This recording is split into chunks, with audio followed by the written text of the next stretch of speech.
¿verdad? Capítulo 4 y compartimos.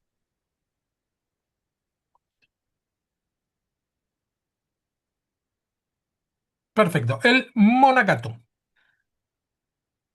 Lo que es el monacato va desde muy principios de, ¿Qué tal? digamos, lo que sería toda la historia de- en toda la historia del cristianismo, ¿sí? No es que es un año en particular, y va desde el principio porque podríamos contar dentro de los que tendrían una conducta monacal, inclusive a Juan el Bautista. Digamos, siempre hubieron actitudes monacales, es decir, monjes.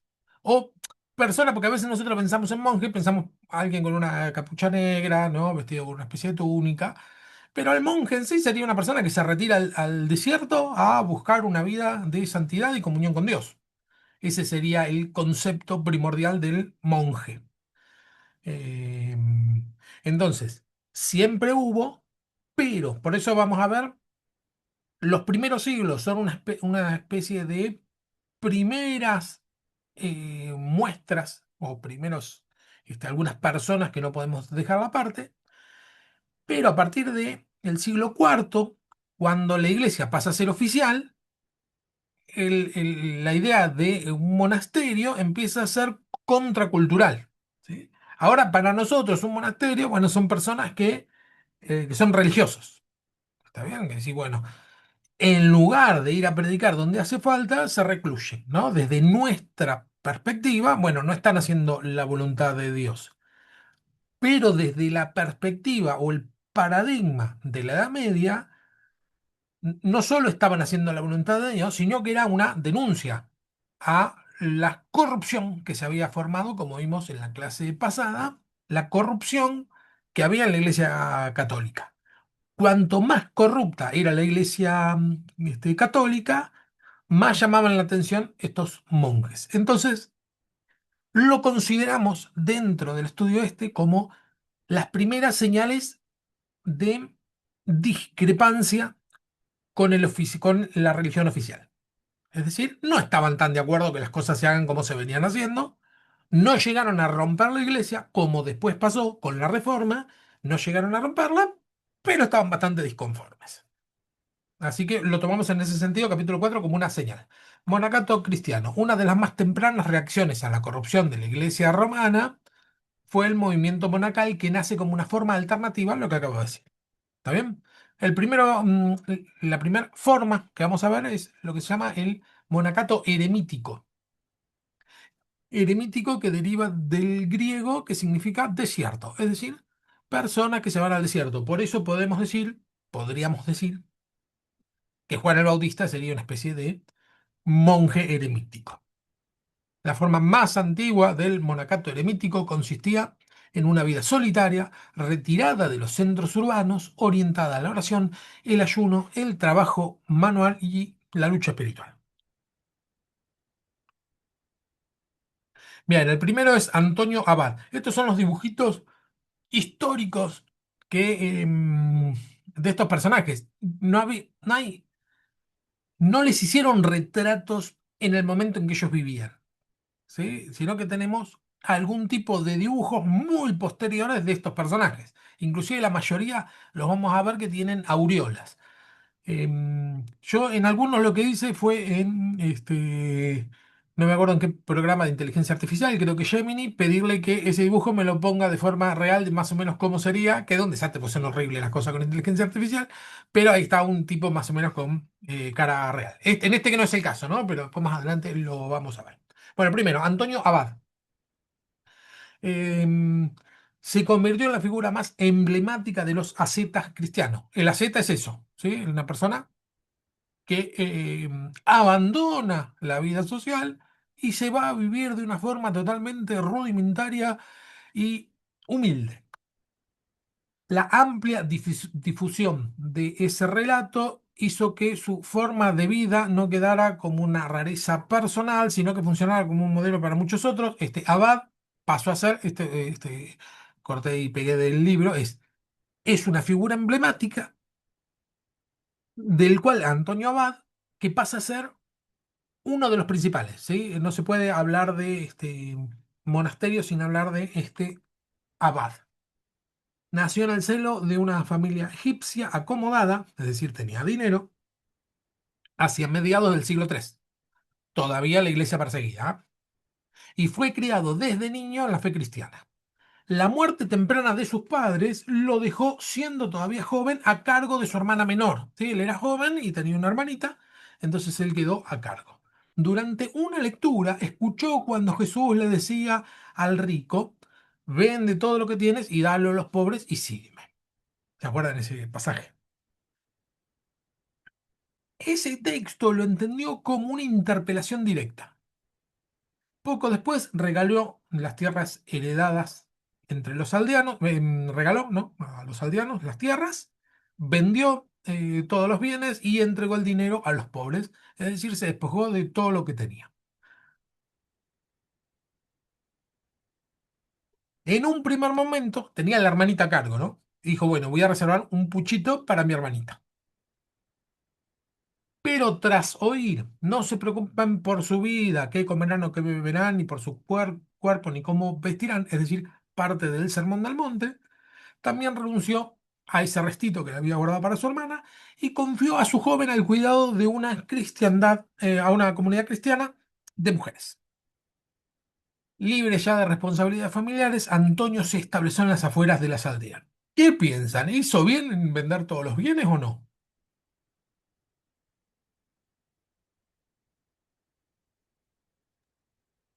Él estaba, o sea, destinado, o sea, lo que él quería era hacer la voluntad de Dios, por lo que veo, porque está siguiendo las palabras del Señor, ¿no? Sí. Eh, sí, yo quería preguntar, que dice que tenía a cargo la hermanita, ¿qué pasó con los padres? No, los padres al principio todo, relato que mueren, eran muy Ah, ricos y mueren. ok, Queda él a cargo de la hermana, sí, entonces primero dice, bueno, voy a dar mi parte, y después dice, bueno, véndolas todo y confío en Dios. ajá. Sí, yo lo que creo es que, no sé, la mirada subjetiva de este Antonio, cómo lo vivió él, pero ¿vieron cuando una palabra nos pega y sabemos que es para nosotros? Ujú. Y solamente porque en ese momento el Señor tocó y dijo, si esta palabra es para vos, y ya está. Entonces me parece, si es que fue así, hizo bien. Si es que fue fariseísmo, de decir, yo quiero demostrar que no está bien vivir con riquezas, bueno, fue desde la carne, sería, ¿no? Eso no lo podemos saber, no somos Dios, ni Dios nos pide que hagamos esto, ¿no? Que juzguemos a los hermanos. Pero sí, me parece que este tipo de actitudes, para nuestra vida, deberíamos sopesarlo así. Que es que si nosotros el Espíritu Santo nos mueve y que lo tenemos que hacer, lo hacemos. Claro. Sí, yo supongo que sí, porque si Porque, justo claro, mencionaste ese pasaje donde habla de eso, de que él estuvo, escuchó de ese dicho, para mí claro, se aferró a eso. tal cual. Bueno, Y además sí, solamente Dios conocía su corazón, porque si claro, le fue bien es porque era de Dios, si le fue mal quería vivir por fe. eso es verdad, ¿no? Sí, para saber si eso es fácil. Sí, sí, tenés razón. Sí. Dice la palabra que nosotros tenemos que sopesar a los profetas. Si se cumple la profecía, es que es de Dios, y si no se cumple, es que no era. Entonces, como vos decís, bueno, si él realmente prosperó en este sentido y vio que su vida fue más cercana a Dios con esta actitud, bueno, entonces podemos decir que estuvo bien. Eso no significa que todos los cristianos deberíamos hacer lo mismo, ¿no? Porque el problema es hacer por extensión, decir, bueno, si él lo hizo y estuvo bien, todos lo tenemos que hacer, y no necesariamente. Porque muchas veces lo toman como, por ejemplo, un trueque. Claro, Bueno, yo le doy esto a Dios y bueno, Dios me tiene que dar esto, lo otro. Y lo toman así tal muchas cual. veces. Ah, es lo que vos decís. Ah, bueno, le fue bien. Ah, voy a hacer esto a ver si a mí también, pero no todos los Claro, corazones, este, son iguales. O Dios trabaja de la misma claro. manera. Ni pide lo mismo, porque de hecho en los evangelios, justamente con este pasaje, a nadie más le pidió que venda todo lo que tiene. A nadie, solamente a este joven rico. Mm. Entonces sí vemos que Dios tiene con cada uno un tratamiento distinto. Creo que el error es darnos cuenta que Dios nos está pidiendo algo y no lo hacemos, ¿no? Porque nos parece mucho, nos parece una exageración, no terminamos de confiar en Dios.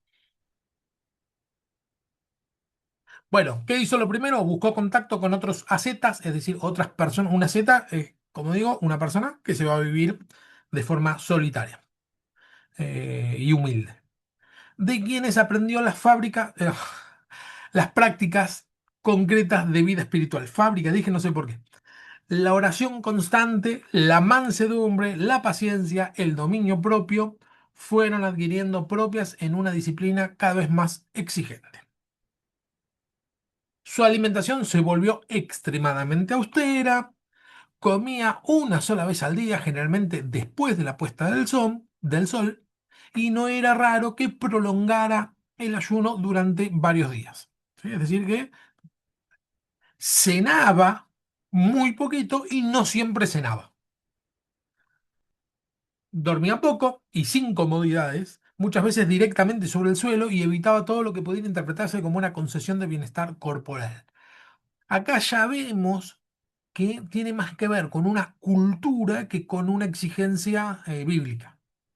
Eso de eh, no debemos vivir para los placeres de la carne, pero no quiere decir que cualquier tipo de placer físico sea pecado, ¿no? Sino que todos los placeres los debemos acomodar de acuerdo a la voluntad de Dios y nada más que eso. ¿Sí? Es decir, si algo nos da placer, no hay ningún problema. Lo malo es que por buscar ese placer no hagamos la voluntad de Dios o vayamos en contra de la voluntad de Dios.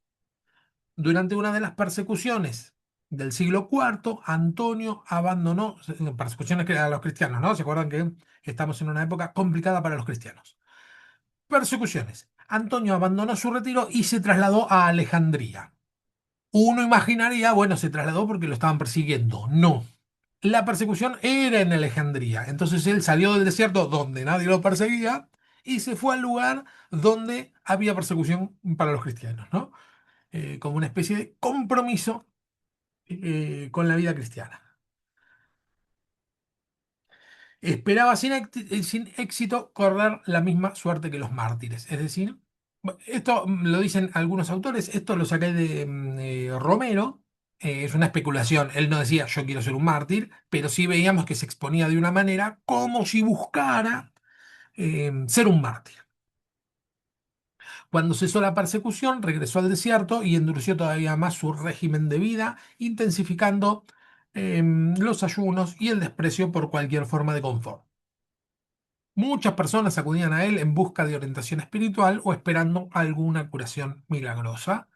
Murió de edad muy avanzada, según dice la tradición, a los 105 años. Igualmente, no había registro civil, es decir, que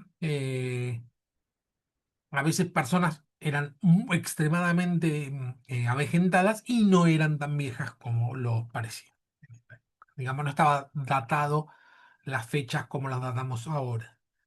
A pesar de no haber recibido educación formal, se lo recordaba como un hombre de gran lucidez, con una memoria excepcional y una notable capacidad de discernimiento. Y acá viene el punto de los excesos.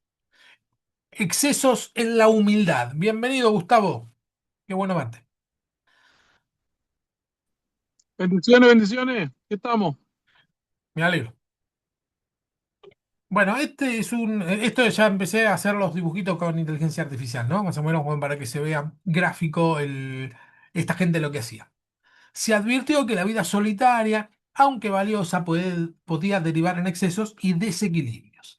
El caso más célebre de todos es Simeón el estilista, conocido ya por sus contemporáneos con un episodio tan desconcertante como llamativo. Simeón, tras abandonar la vida monástica comunitaria, ¿no? Primero va a vivir en comunidad como un monje retirado.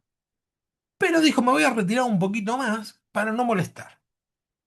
Y lo que hizo fue hacerse construir una columna de 3 metros y vivir arriba. Después, em, eh, Le pareció que 3 metros no eran suficientes y mandó que se le construyera una de 7 metros y por última una de 17 metros. Y vivía arriba de la columna, eh,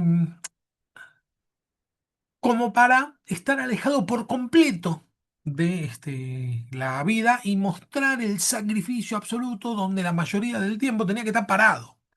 ¿Sí? Era 17 metros y el ancho era de 1 metro de diámetro. De tal manera que 1 metro no le alcanzaba ni siquiera como para acostarse de forma extendida, sino que para dormir tenía que este, acurrucarse. Sobre esta estrecha plataforma, de poco más de 1 metro de diámetro, Simeón pasó 37 años, de pie o inclinado en oración, sin posibilidad de moverse. Excesos, excesos en la humildad. O sea, parece paradójico, ¿no? Pero, o contradictorio, porque se supone que la humildad es lo contrario del exceso, pero puede haber exceso de humildad y esto es uno de los casos. Bueno, su alimentación, obvio que era mínima, recibía pan, legumbres secas y agua que le acercaban mediante una escalera o lo izaban en un cesto los discípulos instalados a el pie, ¿no? Es decir que, claro, una persona así terminaba siendo llamativa y venían muchos a buscar sabiduría de esta persona, de este asceta que estaba en silencio y meditando. Entonces los discípulos le alcanzaban ellos agua, obvio que Simeón no pedía nada, sino que le alcanzaban agua y algún tipo de alimento. Entonces acá se da una... Pero, Sí, pero él no bajaba de ahí, o cómo, o sea, cuando llovía, quedaba, cuando pasaban esos vientos huracanados que no lo llevaban, quedaba y ahí. cómo hacía sus necesidades. Yo creo que le faltaba era un tornillo más bien, porque eso no Sí. es normal. Eso- No es normal.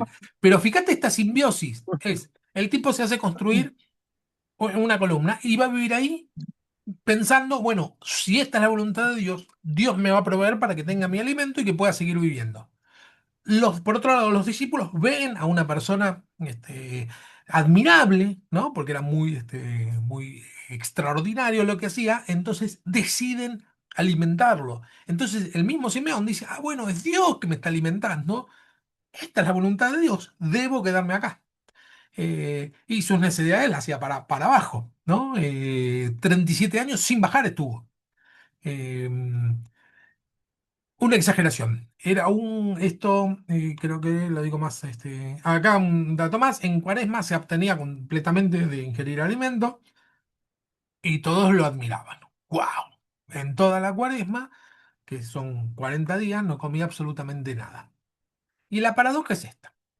Buscando una separación absoluta del mundo, terminó convertido en una figura pública de enorme visibilidad a la que había que asistirle en las necesidades básicas. El hombre queriéndose eh, limitar en molestar, en llamar la atención, en que alguien más cubra sus necesidades, bueno, terminó siendo una persona totalmente inútil que había que llevarle el alimento. Eh, y quedó a la vista de todo el mundo y recordado por siglos. De hecho, hoy lo estamos recordando. Entonces ya no es humildad, ¿no? Sino que se terminaba haciendo ver. Multitudes se congregaban alrededor de la columna para escuchar exhortaciones, pedir consejos o solicitar intercesión. Incluso autoridades civiles y eclesiásticas acudían a él. La columna, pensada como signo de distancia radical, se transformó en un centro de encuentro. Ese es uno, hubieron muchos ejemplos, no como de una columna, no, pero sí muchos ejemplos de ascetas que llevaban al máximo una forma de flagelar el cuerpo, ¿no? No satisfacer los deseos de la carne de una manera literal. Cuando nosotros hablamos bíblicamente, se habla de carne, no satisfacer los deseos de la carne, se refiere a todas esas satisfacciones corporales que van en contra de la voluntad de Dios, no de las satisfacciones corporales que no van en contra de la voluntad de Dios. Bueno, como respuesta a este tipo de riesgo, y a este tipo de excesos se consolidó el monacato cenobítico, cuyo nombre proviene de la idea de vida en común, ¿sí? Seno significa, viene de koinos, es una derivación del término koino, que es unión, y vítico viene de bios, que significa vida, vida en común. Es decir, el monacato cenobítico es el monacato que conocemos hoy, que es decir, bueno, viven en comunidad, no están aislados. Ese modelo, los monjes vivían en comunidad bajo un reglamento estricto y una autoridad espiritual, con disciplina compartidas y ritmos comunes de oración y trabajo. El gran organizador de esta forma fue un tal Pacomio. Sí, busqué una estampita de Pacomio, ¿no?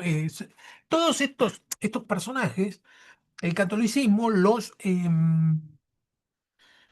santificó, los beatificó y los nombró santos, ¿sí? De tal manera que en su momento eran contraculturales y rebeldes al sistema, pero el catolicismo lo termina absorbiendo, ¿sí? Y haciendo un hito católico.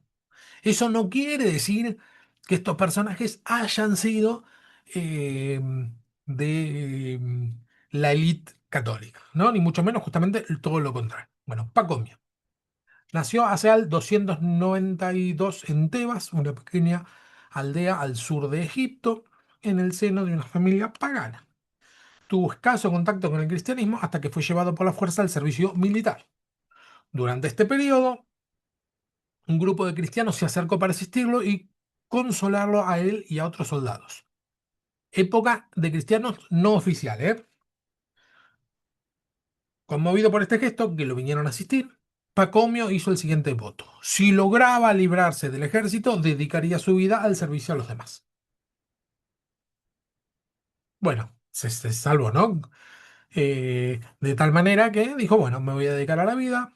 Con el tiempo, Pacomio entendió su vocación de manera un poco distinta. En una visión, un mensajero celestial le indicó que Dios quería que construyera una habitación en la que pudieran residir otros ermitaños, o ermitaños en el sentido, no en el sentido que lo utilizamos en la actualidad, sino del mismo término eremítico, ¿no? Proviene del mismo, la misma raíz, que es eremos, es desierto en griego, es personas consagradas a Cristo que se retiran al desierto. Entonces él ve, este Pacomio ve en una visión que un mensajero de Dios le dice, bueno, quiero que armes una habitación para que puedan congregarse todos los eremíticos o ermitaños. Tras resistirse en un primer momento, aceptó el mensaje recordando el voto que había hecho en su juventud de si zafo de esta, me voy a consagrar y voy a hacer lo que me pidas. Con ayuda de Juan, Juan era el hermano, en este extracto no lo puse, pero con la ayuda del hermano levantó un recinto y reunió unos 100 hombres interesados en la vida monástica. Y acá viene algo re interesante. El primer intento fracasa. Por falta de seriedad de algunos aspirantes, se burlaban un poco de Pacomio, ¿no? Que era muy estricto, etcétera. Y como no había una cultura de monacato cenobítico, no había una cultura de monjes que vivían en comunidad, entonces algunos fueron más bien para jorobar más que por una convicción interna personal. Pacomio se enoja y los expulsa a todos y decide establecer una segunda oportunidad, ¿no? Y acá viene lo que me parece a mí por lo menos muy interesante, que es que el segundo intento, como el primero fracasó, el segundo intento, en lugar de tratar de hacer las cosas de una manera más convincente, más que enamore a las personas para que se queden y que se convenzan que les conviene quedarse en ese lugar, no, lo que hace es ponerse extremadamente estricto en las reglas, agudiza las reglas, lo hace más difícil entrar. Y acá hay algo, por lo menos a mí, que lo que me parece interesante, un tema sociológico, que es que cuando es fácil entrar, bueno, entran muchos, pero no le dan valor. Y cuando se hace difícil entrar al mismo lugar, con la misma persona, el mismo líder, eh, los que entran con dificultad lo valoran más y este es el que tuvo éxito, pero un éxito rotundo, de tal manera que vemos que a veces nosotros en las iglesias tratamos de ser condescendientes o adaptarnos a los tiempos modernos para que las personas que vengan a la iglesia se sientan cómodas y no se sientan de una manera que no incomode. Y lo que termina pasando es que la gente viene y va. Por el contrario, cuanto más estricta es una iglesia, la gente que viene más permanece.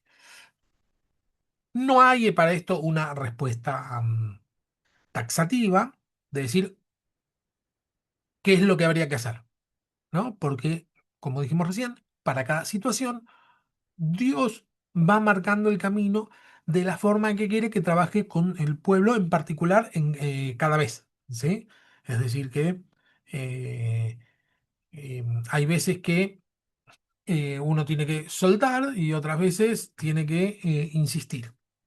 O como dice el pasaje, a los que dudan convencerlos, a otros salvadlos arrebatándolos del infierno y a otros alejarse de ellos con temor y temblor, desechando aún la ropa contaminada por su carne. Es decir, para cada uno hay un tratamiento distinto.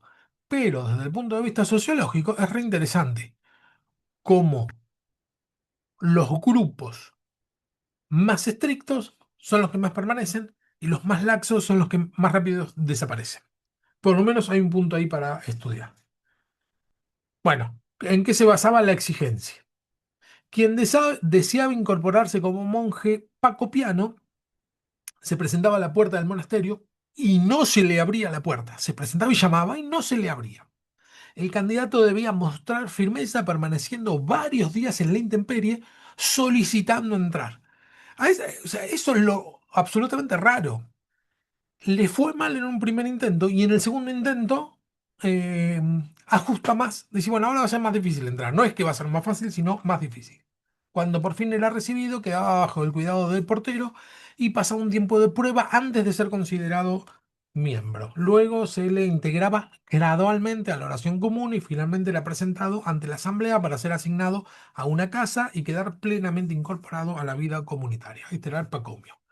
La obediencia a a los superiores era obligatoria y la jerarquía estaba claramente definida. Cada casa tenía un responsable subordinado al superior del monasterio y a su asistente. Por encima de toda esta estructura se encontraba Pacomio y después de él los sucesores de Pacomio, que más tarde se le asociaría con el título de abad. Y en desarrollos posteriores al de archimandrita. Antes de morir, Pacomio obtuvo de sus monjes el compromiso de obedecer a quien él designara como su sucesor. Pacomio, antes de morir, le dice a los monjes, bueno, yo voy a nombrar al sucesor que esté a cargo.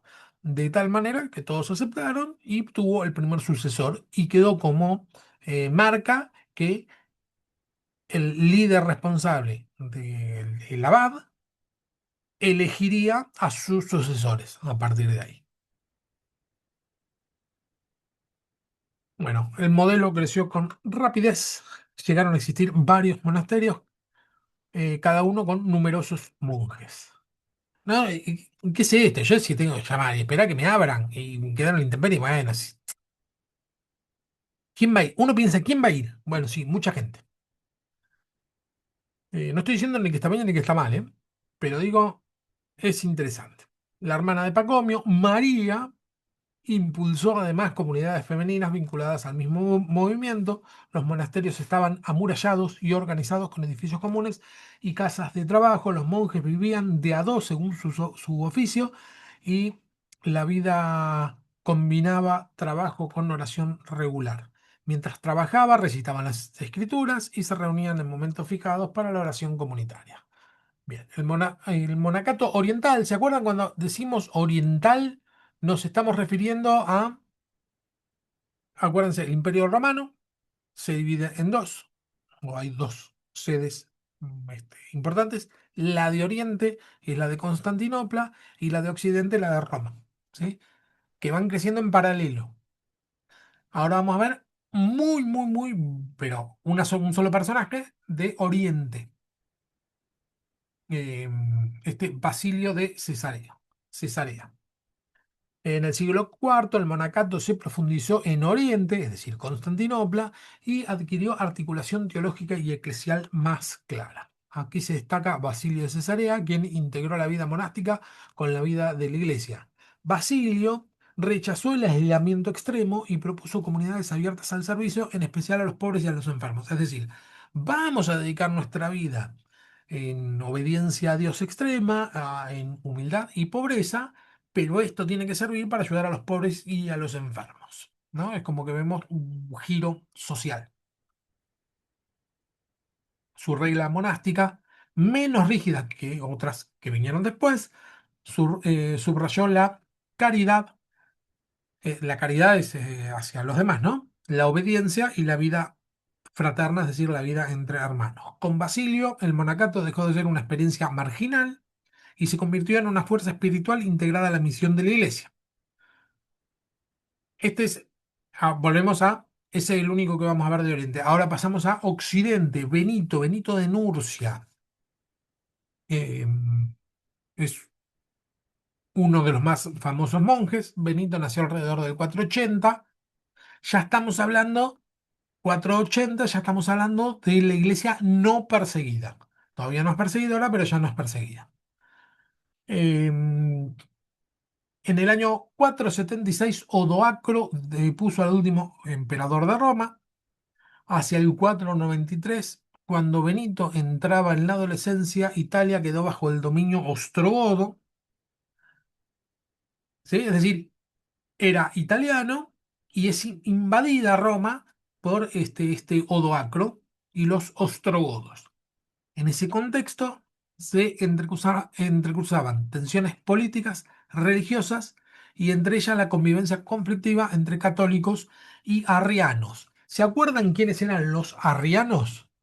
¿Alguien que se acuerde y me lo pueda decir? Examen sorpresa.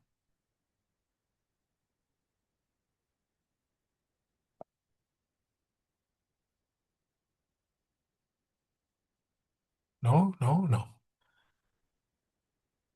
Los arrianos, para hacerlo simple, es que decían que Jesús era creado por Dios, ¿sí?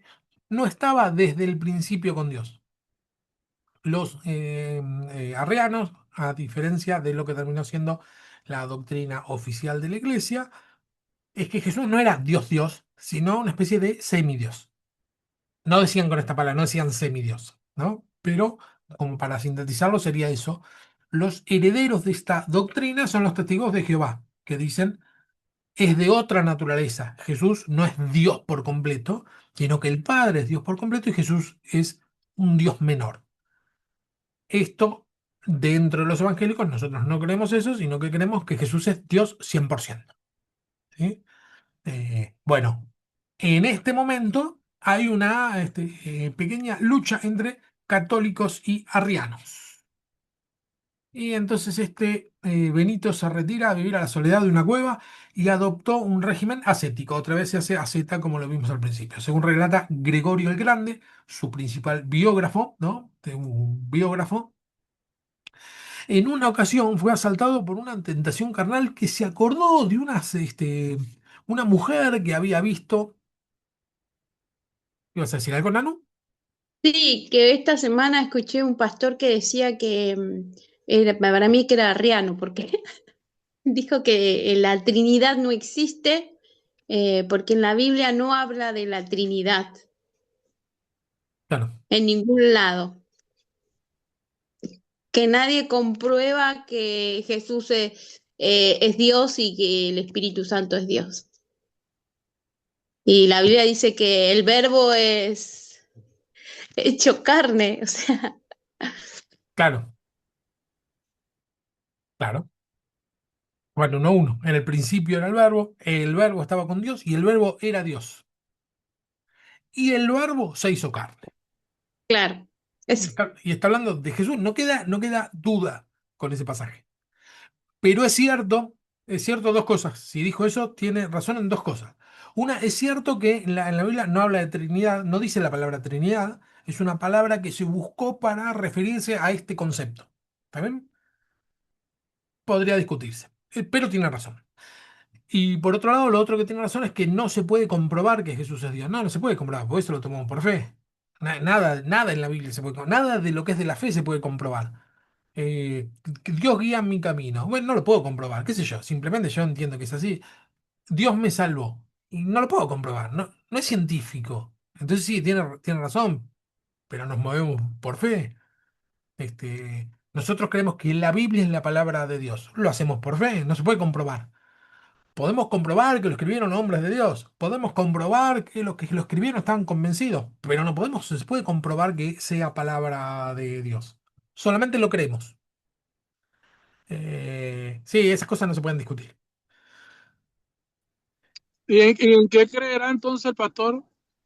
Porque él está hablando de una posición como si él fuera un filósofo, no pareciera una Claro, persona, porque cualquier cristiano, sin que sea claro, pastor, o sea, cualquier cristiano, o tal cual. sea, nuestra fe, lo primero es la fe, creemos, y Claro, creemos que el Espíritu Santo es Dios porque Jesús mismo lo dejó y por todo lo que él habló y lo que hace, ¿no? Pero como un pastor, imagínate, dice eso, entonces yo creo que el que está mal es él, porque claro. se está hablando mal de lo que él mismo cree.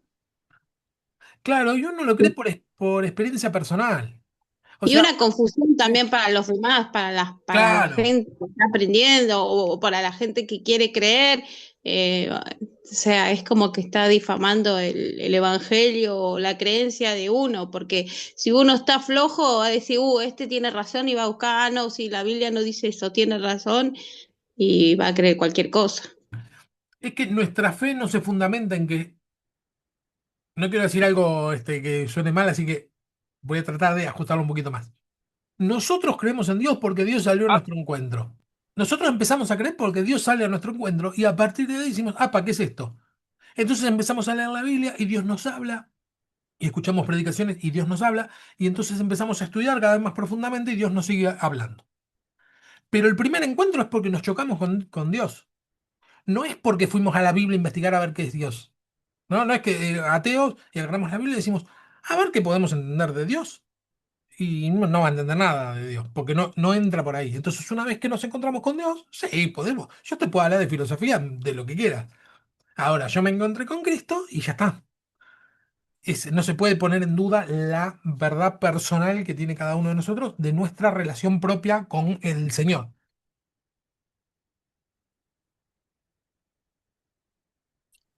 claro, y lo que decía la hermana también, o sea, hay que pensar en todo, porque un pastor habla eso y deja en el aire esa posición, y resulta que después a un nuevo creyente le llega a su casa a los días un testigo de Jehová y puede terminar conectando con el Claro, testigo de Jehová, ¿sí? tal cual, tal cual. Porque en la mente la gente empieza a pensar, acaso la gente empieza a sacar, y viene un testigo, bueno, fíjate, no es Dios, el Espíritu Santo, y terminan de enredarlo por otro lado las personas. Son temas que si de pronto él lo crea así, debería por prudencia no decirlo, quedárselo a él. ¿Por qué? Porque puede causar daño a otras personas. Siempre hay que ser delicado en eso. Amén. Bueno, en esta pelea es que resurge este tal Benito. Ah, bueno, estaba no, con el relato que relata Gregorio Magno o Gregorio el Grande sobre Benito, que dice que tiene un recuerdo ardiente de una mujer que se había cruzado y escribe de esta manera. Gregorio. Recibió Benito una repentina iluminación de lo alto y recobró el sentido, y al ver una maleza de zarzas y ortigas se desnudó y se lanzó desnudo entre las espinas y zarzas y el fuego de las ortigas. Después de estar allí dando vuelta mucho tiempo, salió todo llagado y a partir de entonces nunca volvió a ser tentado de igual modo. Esto obvio que es una barbaridad, pero lo que estamos viendo es el flagelo del cuerpo. Esto obvio que no cabe duda que no es voluntad de Dios que las personas flagelen su cuerpo. ¿Sí? Se hacía mucho en aquella época, hoy por hoy es menos probable, pero se sigue haciendo. Ahora, ¿cómo llegó este Benito a esta situación? Bueno, un poco por lo que estamos hablando de medio parecido a lo que decía recién Nanu del pastor ¿no? Habían discusiones entre arrianos y católicos y de la doble naturaleza de Cristo y que la Trinidad esto y que el otro y lo otro. Y entonces lo que termina pasando es que no hay un pastoreo genuino de una iglesia convertida genuinamente a Cristo y que camine de forma sana con Cristo. Alguien que pastorea, entonces las personas se autopastorean, por ejemplo, este Benito, que sale al desierto a buscar algo real con Dios. Y termina yéndose a un extremo totalmente nocivo para la vida cristiana. ¿Sí? Eh, no dudamos de la convicción genuina de esta persona, porque si llega a este extremo es que realmente buscaba la voluntad de Dios. El tema es que si no nos pastoreamos entre nosotros como iglesia, termina pasando esto, ¿no? Que eh, miembros del mismo rebaño se apartan, se quedan solos y terminan desviándose del verdadero camino. Y después lo que termina pasando es que atrae a otros al mismo error. Cuentan la historia que Benito se trasladó con un discípulo, con sus discípulos a Monte Cassino y allí organizó una comunidad monástica para varones vecino de otro monasterio fundado para mujeres por su hermana gemela Escolástica. Gregorio el Grande, el mismo que narra toda la historia de este Benito de Nurcia, narra episodios de consejo y confrontación con autoridades, incluida el rey ostrogodo Totila, ¿no? Este es uno de los dibujos de Totila. Entre estos visitantes se encontraba el rey ostrogodo Totila, es decir, el rey invasor que entra al imperio romano, ¿no? A quien Benito le reprendió diciendo, esto cito a Gregorio, hace muchos años, perdón, le dice hace muchos años, le dice Benito a Totila, el rey, haces mucho daño y más has hecho. Ha llegado el momento de detener tu iniquidad. Reinarás por 9 años y al 10º morirás. Y según señala el biógrafo de Benito, Gregorio, Totila murió, como lo había predicho el monje, durante el 10º año de su reinado. Medio parecido a las historias que vemos en los libros de Reyes y Crónicas, ¿no? De profetas que hablan con los reyes, en el caso de Judá o de Israel, y le dice, hicieron lo malo, así que por lo tanto el Señor te saca tu reinado. Más o menos de la misma manera hace Benito. ¿Y qué es lo más importante de Benito? La regla de Benito, que es el reglamento que él incorpora para su propio monasterio y que después queda la regla de San Benito, pasó a llamarse en todos los monasterios hasta el día de hoy, un poco más diluido, pero se sigue utilizando. Es la regla de San Benito. Lo determinante es esto, lo de la regla, eh, que le dio a su comunidad alrededor del año 529 y se convirtió en fundamento del monaquismo occidental, es decir, de la parte de Roma. Frente a excesos ascéticos de algunos monjes del desierto, excesos ascéticos me refiero a, por ejemplo, este tipo que vivía en la columna. La regla se distinguió por su moderación. En su prólogo, Benito presenta el monasterio como una escuela para el servicio del Señor y declara que no pretende imponer cargas excesivas ni duras. Dice así, vamos pues a instituir una escuela, esto lo dice al principio de todo, una escuela al servicio divino. Al organizarla esperamos no tener que establecer nada áspero, nada oneroso. En la alimentación estableció 2 comidas diarias con platos simples y contempló con realismo la disponibilidad local. En el descanso dispuso lechos y horas razonables. El objetivo era sostener una disciplina estable, pero no una hazaña, es decir, no una locura de dolor y sacrificio, sino decir, bueno, vamos a ser austeros, vamos a ser metódicos, no vamos a tener lujos, pero tampoco nos vamos a exceder en la humildad. Dos principios firmes. Primero fue la estabilidad, es decir, que el monje debía permanecer de por vida en el monasterio. A donde quedaba, ahí donde cayó, quedó. Sería. Y el segundo principio fue el de la obediencia. Al abad se le debía obediencia pronta y de buen ánimo. Se prohibían las quejas y las murmuraciones, dice así una parte del texto. En cambio, si el discípulo obedece de mala gana y murmura, no ya con la boca, sino solo con el corazón, aunque cumpla lo que se le mandó, con todo ya no será agradable a Dios, que ve su corazón que murmura y por tal obra no consigue recompensa. Es decir, si lo haces, hacelo bien y con muchas ganas. Y aunque no digas nada, pero si no tenés muchas ganas, te va a ir mal. ¿No? Ese sería más o menos la regla. Todos los textos, todos los libros que cito en este libro, todas las referencias que tengo, las tengo todas en la página. Ahora la página la estoy actualizando, pero la página prosigue a la meta. Hay una parte que dice libros o PDF, y ahí pueden entrar y van a parte de historia del cristianismo, y ahí tengo todos, inclusive todos los textos. Conseguí bastantes fuentes, ¿sí? Así que ahí está bueno si les interesa seguir leyendo o divertirse con algo. Está, bueno, qué sé yo, por lo menos vi divertimentos, no sé los de ustedes, pero eh, está bastante bueno. Mi idea es dejarlo accesible para que puedan entrar y leer todo lo que quieran. Bueno, no se concebía ningún privilegio de orden social. Los bienes enviados por las familias ricas se entregaban de uso común, es decir, que si había un monje que tenía una familia rica y que le mandaban muchas cosas, se repartían en común para todos, no solo para el pariente. De orden interno, no reproducía jerarquías externas. El monje no poseía nada en lo personal. Sin embargo, el monasterio debía contar con lo necesario para que alcance para todos. La pobreza individual fortalecía comunión y evitaba el orgullo. La distribución se hacía según la necesidad. El que necesitaba menos debía agradecer, porque no necesitaba tanto, y quien necesitaba más debía reconocer la fragilidad que tenía y no gloriarse.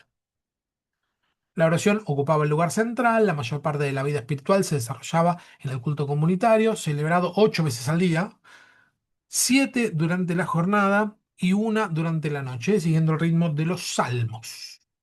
Y acá vemos la primera, la reforma clunicense. Esta imagen que ven acá es de la abadía de Cluny. Una foto real. Es más, creo que sí, esta es la misma, la abadía de Cluny, sacada de Google Map. Casi todas estas abadías están en Francia. La verdad que es hermoso Francia. Eh, bueno, a ver, si están ahí y tienen la tarea, podemos ver ahora la tarea, que ya van a ser las 9, así no nos quedamos sin que la compartan, si les parece.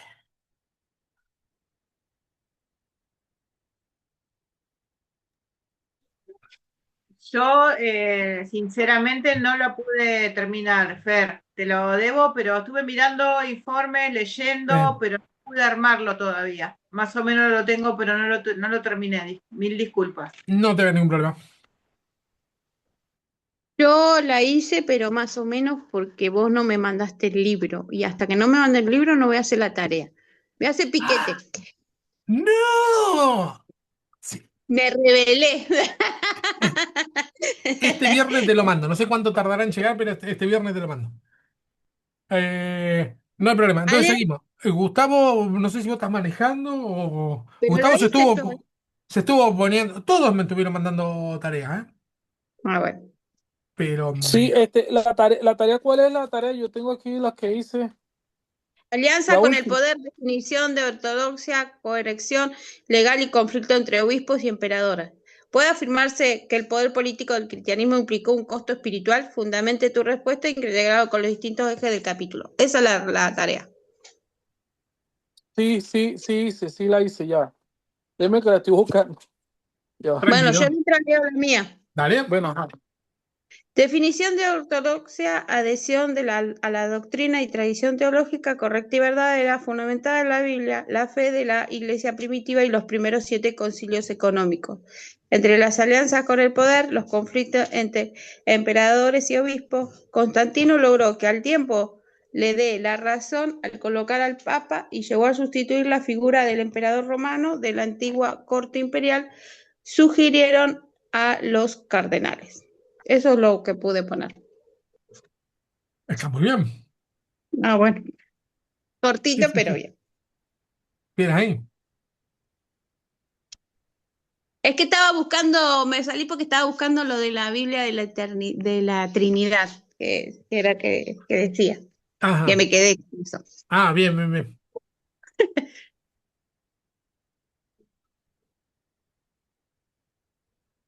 Bueno, ajá, le voy a leer parte de lo que yo dije porque yo hice en otro cuaderno. Bueno, ¿me están escuchando? Sí, señor. No quiero interrumpir. Ajá. Si querés Dice lo que lees fue, o si no lo vas comentando. No hace falta que lo leas directamente. no, porque como ya yo lo hice hace unos días, lo tengo aquí Sí. anotado, lo voy a leer, Dale, dale.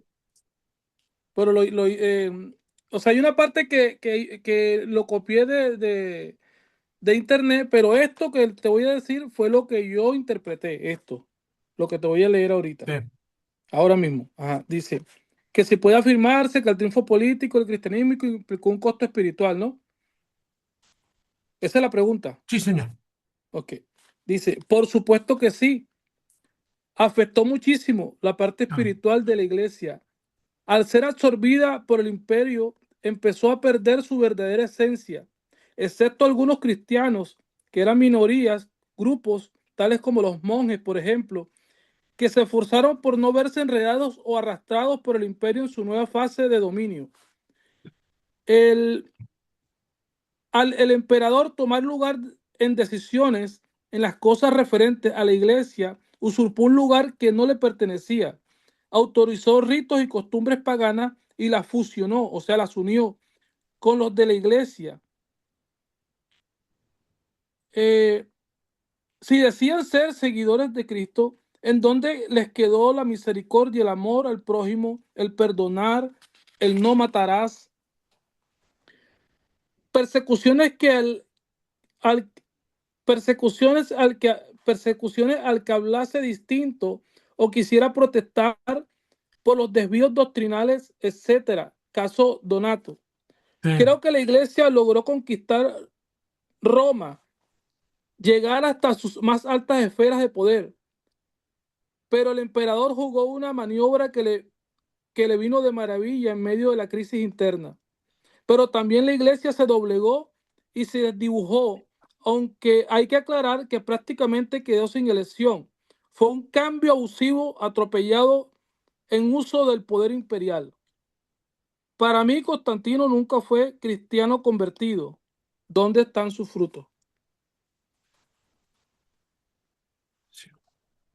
Interesante. Me interesó lo último que dijiste, que fue sin elección.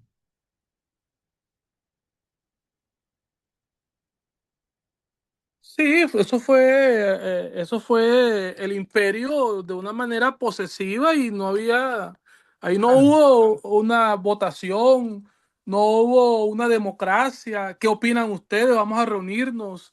claro, Eh, yo me convertí, miren esto. claro, No, no, no, es una imposición y claro. Tal cual, interesante. Y con respecto a, no sé si se te corta o... No, no, no, está bien. Con respecto a los ritos paganos, sabemos que hay varios ritos paganos que los heredamos de aquella época. Por ejemplo, celebrar la Navidad el 25 de diciembre. Es una fiesta pagana que se cristianiza, es decir, se toma de ser el Sol Invictus a ser el nacimiento de Cristo. ¿Cómo lo consideran eso ustedes? ¿Nosotros deberíamos seguir celebrando la Navidad o no porque tiene un origen pagano?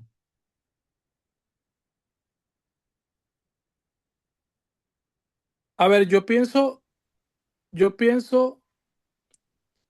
que con educación y formación hacia nuestros hijos, porque normalmente la Navidad es más que todo por los niños, porque aquí ha jugado un papel fundamental la publicidad, la televisión, em, se ha convertido en una costumbre que arrastra a los niños. Entonces, imagínate cómo a un niño le va de alguna manera a, a, no permitir que se divierta con un juguete o con cosas. Claro, Entonces yo creo que uno ya conociendo de la palabra, uno puede hacer que el niño se divierta, pero también que se le dé una explicación, se le dé una explicación de quién es Jesús, de que sí fue una actividad que se desarrolló hacia la parte que vino, que tenía que ver con el paganismo, y pues la iglesia debería de tomar ese rol.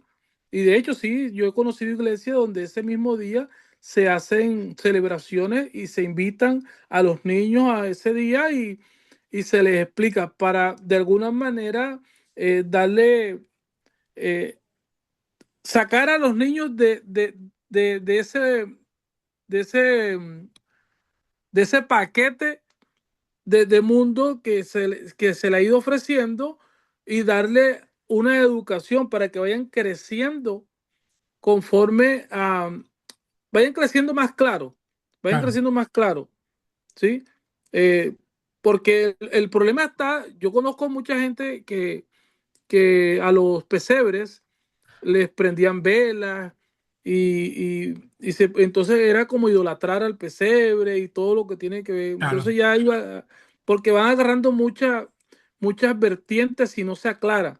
Si no se aclara y no se les educa a nuestros niños que están en la iglesia, entonces la gente puede distorsionarse. Pero yo pienso de que sí se puede celebrar el día orientado a explicar de que ese niño creció, que ese niño Sí, creció, que ese claro, niño tal cual. es un hombre y que está a la diestra del Padre, y que sí, explicarle todo eso. Y pues sí, cómo no, darle su regalo a los niños. Igual no hay necesidad tampoco de darle especialmente un 24 o 25 de diciembre, un regalo al niño una vez al año. Yo pienso que a los niños se les puede dar regalos en otras ocasiones del año, y claro, así como que desinflamos un poco el día. claro. ¿Puedo opinar? Sí, sí, sí, Sí, yo en realidad lo que les enseño a mis hijas es que como no hay una fecha específica del nacimiento de Jesús, un día en el año se tiene que celebrar y se eligió el 24 de la noche, ¿no? El 25 viene a ser, pero está enfocado como que Navidad es celebrar de que Dios mandó a su Hijo para la salvación de nosotros. claro, Yo aprovecho porque siempre digo, en el sentido de que es la fecha donde digo, en algún momento Jesús nació, o claro, sea, pues sí dice la palabra, ¿no? claro, Y bueno, con respecto, bueno, mi nena Sofi empezó ahora la escuelita, pero bueno, le muestro también dibujitos cristianos. Y con respecto a los regalos también, porque al ver tanto marketing, como dice nuestro compañero, siempre decimos que, hola, que si se portaron bien en el año, se lo merecen. Entonces digo, bueno, qué mejor que en claro, diciembre. Es así como yo lo tomo, Fer. tal cual. Mi opinión es que es que si mientras nos acordemos de Cristo, está bien. Claro, Porque yo creo que muchas personas hablan de Dios, más allá del marketing y todas las cosas, muchas familias se reconcilian. Yo creo que si Dios lo permite, es por algo. Muchas familias se reconcilian, se reúne mucha gente que quizás hace mucho tiempo que no se ve. Mientras que claro, sea bueno y no sea este, qué sé yo, algo que tenga que ver con la pornografía, con las drogas, Claro, yo no lo aceptaría. Pero si es un nacimiento, es lo que Dios permite, es lo que nos ayuda a nosotros a recordar, más allá de que siempre estamos recordando lo que Cristo hizo por nosotros, pero recordar ese día y que tenga un día específico, como dijo Ceci, para mí está bien, más allá de que sea pagano, ¿no? Mientras no nos afecte nuestro corazón, nuestra mente, y creamos que es el nacimiento de Jesús, claro, nuestro Señor y Salvador, para mí está perfecto. claro, Más allá de que es una fiesta pagana o haya regalos o nada. Pero bueno, es una buena excusa para estar con la familia y para recordar lo que el Señor nos regaló y hizo por nosotros. amén. Sí. Y que además hay fundamento bíblico. Eh, no para el 25, pero hay fundamento bíblico para utilizar las tradiciones y costumbres paganas para enseñar algo de Dios. Tenemos, por ejemplo, la historia de el diluvio. Era una historia, por ejemplo, ¿no? Por poner uno, era una historia que ya se contaba. Y lo que hacen los hebreos es eh, explicar esa historia pagana en términos teológicos de Dios, de su relación con Dios con los hombres, por poner un caso. Hay varios más, ¿eh? Otro caso, por ejemplo, son los salmos. Los salmos, algunos salmos dicen salmo de, no sé, los hermanos de Coré. Y abajo dice, por ejemplo, sobre no destruyas. Y después viene el salmo. Ese sobre no destruyas, lo que quiere decir es, cántese sobre esta canción popular. Hay una canción popular que se llama No destruyas, que tiene una melodía, nosotros no la conocemos, y dice, bueno, sobre esta melodía canten esto. Es decir, utilizan algo pagano y lo transforman en términos teológicos, ¿sí? De Dios, de la relación de Dios con su pueblo. Y otro del Nuevo Testamento es el apóstol Pablo cuando dice, yo les vengo a hablar de al Dios no conocido. El Dios no conocido no deja de ser una costumbre pagana de un Dios pagano al que le brindaban por temor idolatría. Y entonces Pablo toma eso y dice, bueno, yo ahora les voy a explicar, a partir de esto que ustedes tienen como paganos, les voy a explicar las verdades de Dios. Solamente por poner tres, pero hay un montón de ejemplos bíblicos donde se toman costumbres paganas y se explica algo de Dios a partir de eso. Por lo tanto, tal cual como ustedes dicen, si yo digo, bueno, yo tengo un arbolito, el arbolito es un adorno, remite a algo pagano, pero yo a partir de esto voy a explicar que Cristo nació para morir por nuestros pecados. Está perfecto. ¿Sí?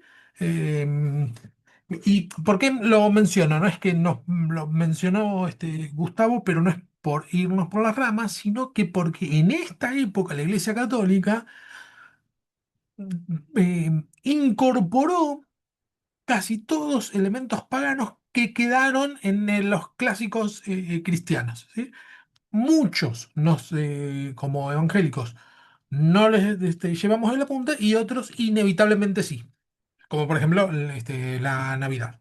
Hay algunos hermanos a los cuales los respeto que deciden no celebrar la Navidad, los respetamos, eh, porque bueno, cada uno hace lo que más o menos entiende que Dios le dice, pero me parece que tiene más que ver con una actitud fariseica que con una cuestión devocional. Pero además, Sí, Fer, creo que yo no sé, por poner una estadística, uno de cada 10 personas no festeja la Navidad. Hay un sí. Grinch, como para Sí. decirlo. Porque yo creo que todas las personas festejan Sí, la Navidad, mal que mal.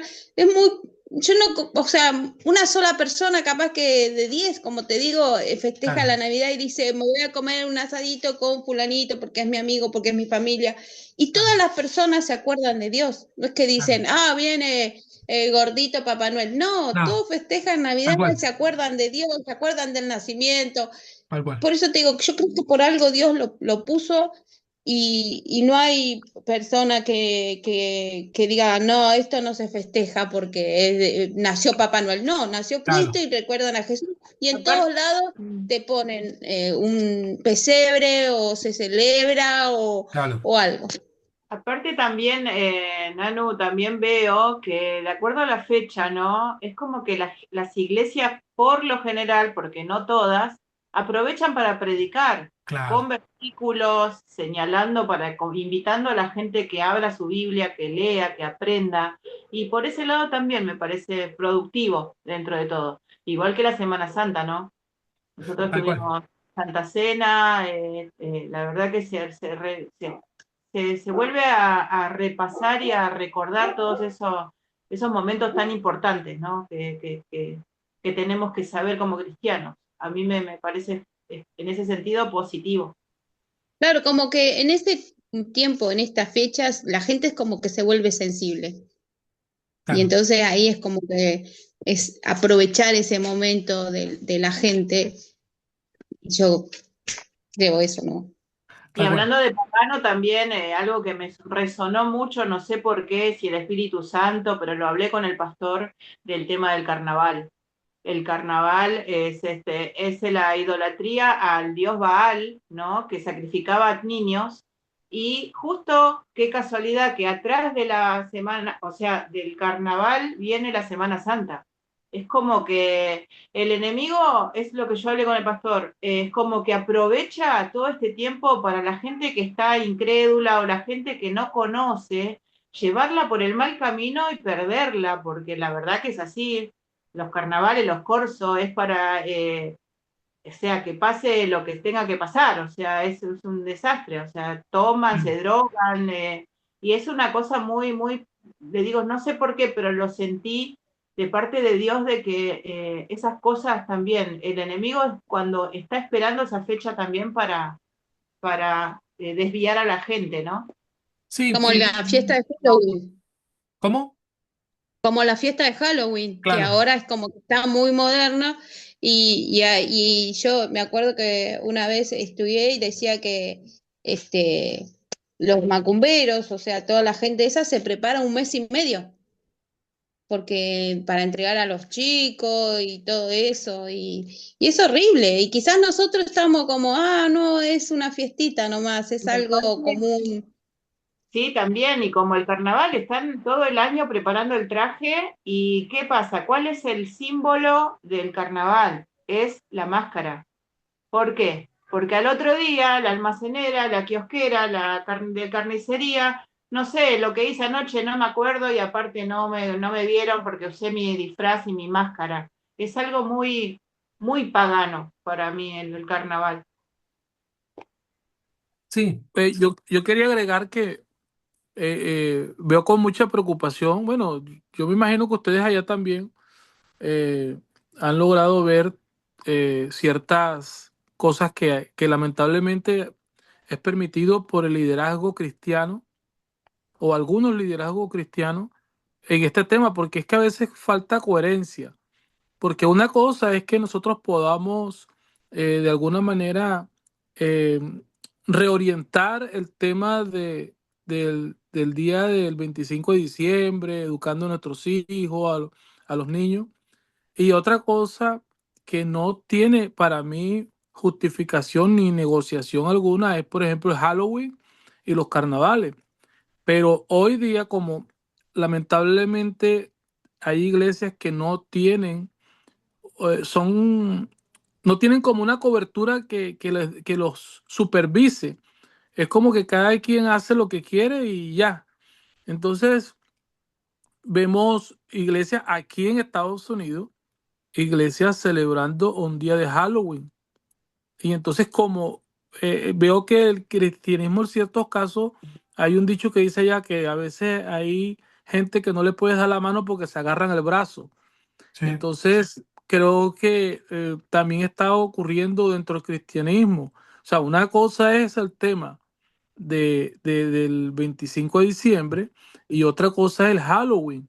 Entonces disfrazan a los niños cristianos, entonces con el tema de que ellos también le van a, pero ¿qué le vas a explicar si le estás poniendo máscara, le estás poniendo calabaza, le estás poniendo todo? O sea, por mucho que quiera, entonces ya llega un punto donde ya, por ejemplo, yo conocí una iglesia acá y iba con un familiar acá y después terminamos viendo de que estaban hasta tomando licores. O sea, se reunían los hombres a tomar licor y entonces uno, ¿qué es esto? Pero es eso mismo, como que no hay una raya, no hay un límite y entonces se desenfrenan, ya creen que todo es fiesta y todo es un desorden.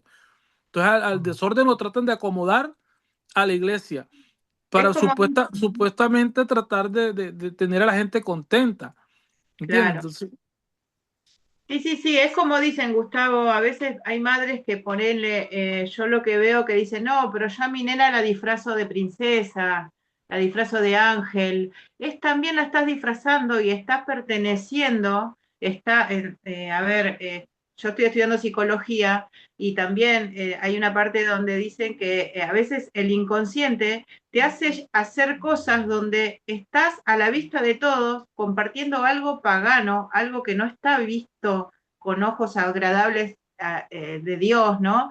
Por ejemplo, a mí me pasa con mi nena que va al jardín y mandan los comunicados que, bueno, va a ser un día de fiesta, mañana recuerden traerlos con algún atuendo, no sé qué. Ella en el Claro, colegio va desde el año. En el colegio ya saben que mi hija no comparte, ese día no va al jardín ella, claro, pero lo toman como que, ay, el día del festejo, el día que vengan con brillos, con colores.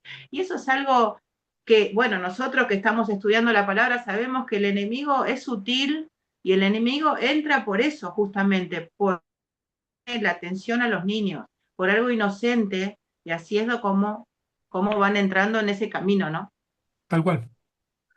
Sí, bueno, el punto me parece de lo que estamos hablando es que el punto de criterio tendría que ser, bueno, ¿yo puedo glorificar a Dios con esto? Bueno, con la Navidad sí lo puedo glorificar a Dios, lo utilizo para decir, Cristo nació, resucitó, etcétera. Con el carnaval, ¿puedo glorificar a Cristo? ¿Y cuál es el significado del carnaval? Pero esto aceptado por la Iglesia Católica, es así, es una fiesta que lo incorporó el catolicismo, por eso es muy propicio para esta clase, que es 40 días antes de la Pascua, se sueltan los demonios, ¿no? Soltamos los demonios, pero con estas palabras se dice, ¿eh? Soltamos los demonios, hacemos excesos y después vamos al ayuno de 40 días. Eso no es bíblico, no solo no es bíblico, ni siquiera es recomendable. Eh, Porque uno dice, suelto los demonios, no lo estás soltando, lo estás atrayendo los demonios. De ninguna manera eso puede ser una práctica sana y de ninguna manera se puede glorificar a Cristo. Por lo tanto, bueno, esa costumbre pagana, por eso hiciste bien en mencionarlo, Ceci, esa costumbre pagana, y no la puedo llevar a cabo. El Día de los Muertos, no, yo no puedo celebrar la muerte, no voy a celebrar Halloween, que es la víspera del Día de los Muertos, Halloween. No lo voy a celebrar porque no hay forma de glorificar a Cristo con esto, en esto. Por Ni ejemplo, sí, yo en un momento oré en esa dirección porque veía todo lo que en el barrio, no sé, los ruidos de bombos, que a mí la verdad que eso rechazo totalmente. claro, Y a mí me vino, no sé si lo soñé o algo, pero como que Dios me mostró la Torre de Babel, ¿no? sí, La Torre de Babel donde hubo descontrol, donde ya de tantos años que estamos estudiando justamente la historia, ¿no? Del cristianismo y todo, pero eh, de que que el Señor tuvo que mezclar sus lenguas para que puedan salir, o sea, que eso porque ellos querían hacer esa torre que llegue al cielo sí, y tenían su propio deseo, su deseo carnal de ellos, no de claro, Dios, ¿no? claro, Porque es como que me remontó la oración a recordar eso que digo yo, no es algo nuevo. Esto es algo, es claro, exactamente, claro. exactamente lo mismo en los tiempos que estamos viviendo hoy. Tal cual, tal cual. Sí, entonces, alguna celebración. Bueno, el caso de Navidad es bien claro porque mencionamos a Cristo, pero si hubiera otra celebración que sea del amor, vamos a suponer, o de la amistad, que creo que hay no sé si es San Valentín o algo por el estilo, el Día del Amor y de la Amistad, bueno, el amor y la amistad son dos valores cristianos. Bueno, sí, podemos hablar del amor y de la amistad, podemos glorificar a Cristo con eso, sí, se puede, o no sé, si se hace cualquier otro tipo de celebración, la verdad que no lo tengo muy en claro. Que aunque sea, respete los valores cristianos, bueno, sí, los puedo utilizar. Ahora, endemoniarme no es un valor cristiano, de ninguna manera. Entonces eso no, simplemente no lo podemos aceptar. Pasa que a veces la gente se confunde porque, por ejemplo, hay gente que tiene problemas con el alcohol y refiere a Jesús con que invitó el vino y el pan y con Claro, eso están celebrando algo donde en realidad tienen, se va para el lado del exceso y claro. ahí con esa excusa sacan de contexto lo que siempre decimos, ¿no? Para inventar un pretexto. Tal cual, tal cual. Eso de los 40 días que dijiste, Fer, eso me lo dijeron el otro día las chicas en Cangu Ah, que estaban hablando del día, sí. dice, viste que cayó justo el día de las Malvinas, qué sé yo, y ella decía, ¿cómo se nota que vos nunca fuiste a la iglesia porque es de los 40 días, no sé qué? Y le digo, eso es una mentira, porque si fuera Pascua tendría que ser como Navidad, tendría que caer el mismo día, no tendría que esperar 40 días, ¿para qué? O sea, tiene que ser así. Y le digo, y además festejan Navidad, sí, porque nació Cristo. No, no nació en diciembre Cristo. ¿Cómo que no nació? Yo tuve la confirmación, no, no nació el Cristo. Aprenda bien, le decía yo. Claro. Me sirve, prosigue. Bueno, seguimos. Hoy sí o sí tengo que dejarlos 9:30. Así que vamos a ver si podemos.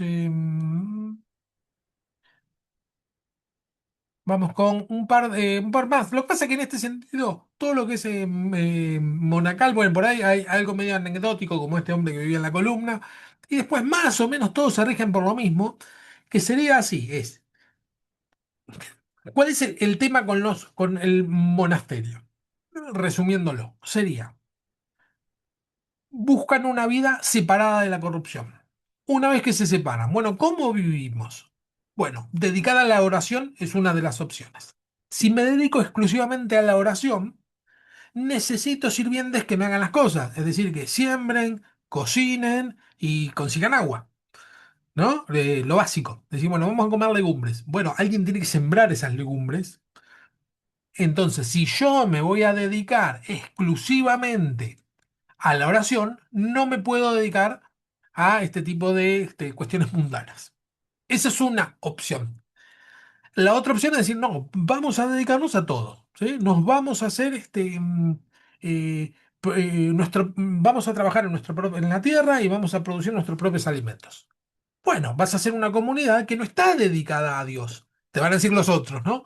Sino que solamente estás apartado de la sociedad y no podés dedicarte 100% a Dios porque te tenés que ocupar de cuestiones mundanas. Entre estas dos cuestiones es que se van pasando la pelota entre monasterio y monasterio. Y terminan siempre como, bueno, obvio, ¿no? Como cuestiones aisladas. Bueno, este es Roberto cistercense, perdón, el origen cistercense se vinculó a Roberto, monje benedictino, concelo reformador que trajo numerosos ermitaños. Roberto se trasladó para fundar un nuevo centro en Cister, cerca de Dijon. Cister se convirtió en la casa matriz de lo que sería conocido como movimiento cisterciense. En términos generales, siguieron la disciplina de benedictina, ¿no? De Benito de Nurcia, pero desarrollaron algún rasgo distintivo. Por lo primero fue la vestimenta, en lugar de ropas negras, ropas blancas. Se los conoció como los monjes blancos. El segundo rasgo distintivo fue el intento decidido de observar la pobreza estricta, reduciendo al mínimo elementos secundarios como el culto comunitario. ¿Por qué la pobreza? Porque estaba frente a un cristianismo lleno de lujos. Entonces, como contra, si no, bueno, vamos a ir a la pobreza, vamos a ir al extremo, vamos a ir al lado opuesto, que es la pobreza. En esto de pobreza y riqueza, también hubo unos choques en nuestros tiempos. ¿Sí? La iglesia santa empezó a distinguirse de la iglesia corrupta, todo entre comillas, por la pobreza. Yo no voy a tener lujo, sino que me voy a dedicar abnegadamente a la oración y voy a tener una vida pobre. Por ejemplo, Francisco de Asís es uno, ¿no? Muchos que dejan las riquezas que tenían y se dedican a la pobreza. El- el- el- la predicación evangélica que nosotros conocemos es no, Dios no quiere que seas pobre, sino que Él te quiere prosperar en todo. ¿Por qué hay esa predicación? Justamente como una reacción al exceso de pobreza, que es decir, para ser santo necesitas ser pobre. Y la realidad es que tampoco es así. Entonces, como contrapartida a ese exceso de busquemos la pobreza, nace la teología, no digamos de la prosperidad, que creo que se fue a otro extremo, pero fue una teología de decir, no, para. Dios quiere que prosperes, eso está bien claro, no tenés por qué ser pobre. Y lentamente nos vamos acercando a los excesos otra vez, porque vemos en la actualidad muchos pastores que son megamillonarios y, y esa riqueza en dinero que tienen no la utilizan para ayudar al huérfano, a la viuda y al extranjero, como diría en el Antiguo Testamento, es decir, al necesitado, sino que lo utilizan para su propia gloria y andan con oros y viajan en sus jets privados, etcétera. Es decir, empieza a irse de a poco otra vez a la opulencia, al demostrar riqueza, a la vanagloria.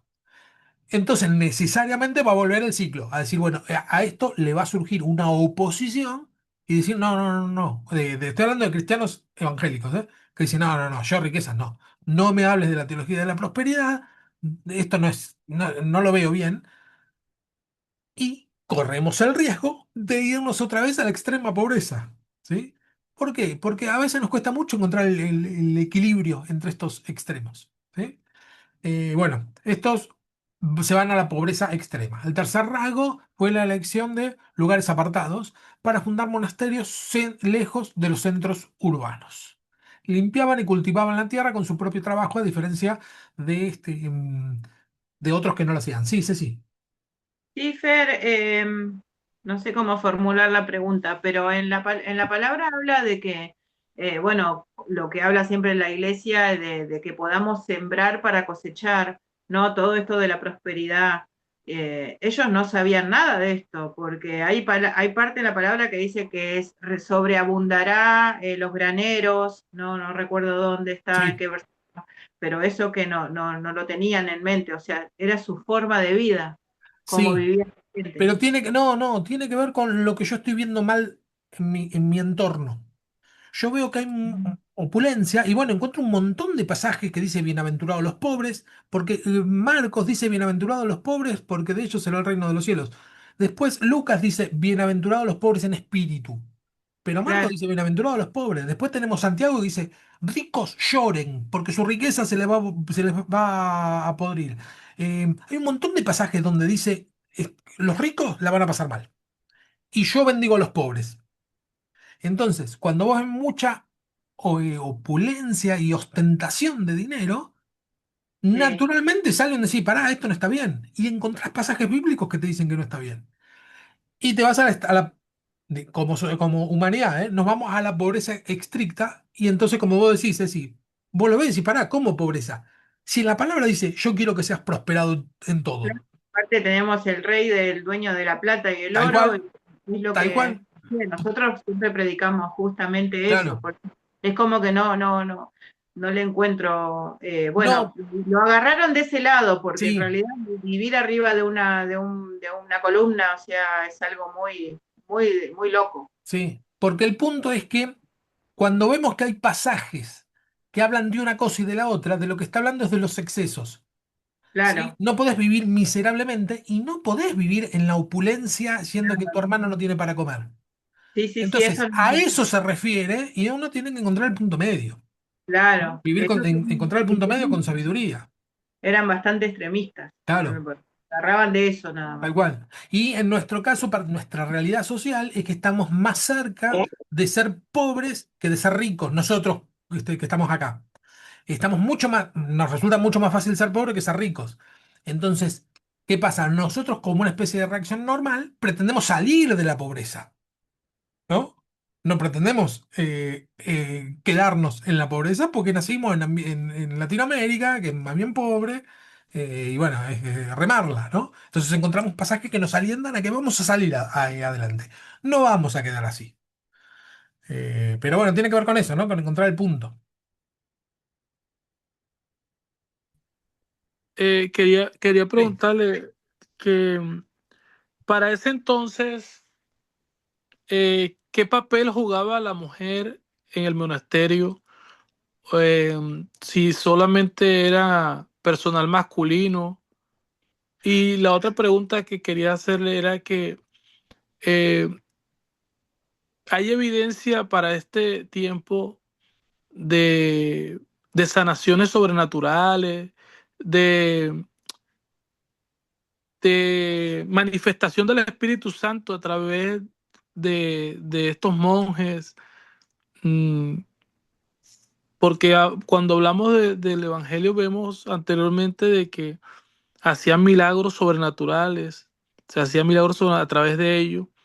Para este momento del monasterio, de los monjes, ellos también eran considerados que se hacían milagros a través de ellos, que Dios se manifestaba a través de ellos, el Espíritu Santo. Y el tema de la mujer, en qué lugar estaba la mujer en el tema de los monasterios? Sí, las mujeres tenían, por lo general, una réplica de ese mismo movimiento de solo mujeres. Se practicaba el celibato. Esto ya no vamos a llegar a verlo, pero eso está en todo en el capítulo. El celibato se empezó a practicar en estos lugares, es decir, las mujeres con las mujeres, los varones con los varones, pero no en la iglesia, no en los curas, no en los obispos, ¿sí? Sino que era un anhelo de la sociedad que los curas vivieran como los monjes, mostrando austeridad. Se terminó por incorporar allá por el siglo XI la obligatoriedad del celibato a partir de estos movimientos monacales. Eh, es decir, que el papel de la mujer sí existía como monjas, ¿sí? Que de hecho son las que es mucho más habitual en la actualidad nosotros ver monjas que ver monjes, ¿sí? Porque por lo general los varones se terminaron inclinando hacia el sacerdocio, ¿sí? Como las mujeres no pueden en la Iglesia Católica Romana, no pueden ser oficiar de sacerdotes. eh, ¿Cómo se dice? A las mujeres se las relegó al papel de monjas, que son monjes mujeres, sería. Y con respecto a la manifestación del Espíritu Santo, yo lo que creo es que esto es una reacción a partir de una enfermedad. Es como si viéramos en una herida un poco de pus. Decimos, "Oh, pero esto está blanco, este está peor, no es sano tener pus." Pero más enfermos no tenerla porque la pus es una reacción a una reacción de sanidad. Es decir, bueno, necesitamos algo adverso, ¿no? Para hablar del cuerpo, para repeler una enfermedad. La Iglesia Católica estaba efectivamente en uno de sus peores momentos, entonces surge esto como oposición a la corrupción, pero eso no quiere decir que se haya centrado directamente en la voluntad de Dios, porque ni predican, ni se cocinan, ni tienen fruto. Más allá de lo, como vos decís, de los milagros, sí, algún milagro por ahí se le adjudica, pero vemos que no tiene fruto, ¿no? Sino que terminaban habiendo corrupción dentro de los mismos monasterios, ¿no? Terminaba siendo una logia más que vida cristiana. Entonces, sí hay que considerarlo como una reacción natural de algo que estaba mal. Pero eso no quiere decir que esa reacción haya sido sana. ¿Sí? Creo que terminó convirtiéndose en un error que hasta el día de hoy. Sí, sí, sí. No, que volviendo al tema de eso, de la voluntad de Dios, o sea, ellos se llamaban a la oración a apartarse nada más que eso de la corrupción, pero no hacían lo que realmente una persona tendríamos que hacer, ¿no? De imitar los pasos de Jesús. Yo no sé por qué, pero me parece más en la línea de una secta Sí, que otra cosa, sí, porque son manifestaciones de personas, seres humanos carnales, o sea, sí. de este mundo que no veo la dirección porque digo, ¿en qué se basan? En la oración, está bien, pero está la oración, está el ayuno, que también lo hacían, Ah. predicar casa por casa, ir y predicar, esa parte no la vieron, o sea, eligieron lo que ellos quisieron para manejarse según su voluntad y sus decisiones. Eso es lo que veo. Bueno, la semana que viene ya vamos a arrancar con lo que un poco más entretenido, por lo menos más que nos pega a nosotros, que son las primeras reacciones más de corte protestante el que deriva en evangélico. Históricamente hablando, no podemos decir que son los primeros movimientos evangélicos, históricamente hablando, pero espiritualmente hablando sí, ¿sí? Porque vemos ya un mover espiritual más parecido al evangelio a partir de este Wycliffe, Hus, Juan Hus y otros que primero les salió mal y después Lutero y otros que les salió bien. ¿Sí? Para la tarea, para la semana que viene, es una sola pregunta, ahora se lo voy a poner en el grupo, que es, ¿por qué el monacato puede interpretarse como una reacción frente a creciente institucionalización y cercanía de la iglesia con poder? Es decir, ¿qué elementos consideramos que es una reacción? ¿No? Una reacción natural a la institucionalización de la iglesia católica. Es la pregunta 2, que es la que está en el libro, ahora la copio y la pongo en el grupo. ¿Alguien que quiera orar para despedirnos en el día de hoy? Que hoy sí o sí tenía que terminar y medio y no terminé y medio. Los tengo que ir a buscar a mi hijo. Dije, hoy termino puntual, pero bueno. Bueno, ahora os a ver si ahorramos rápido.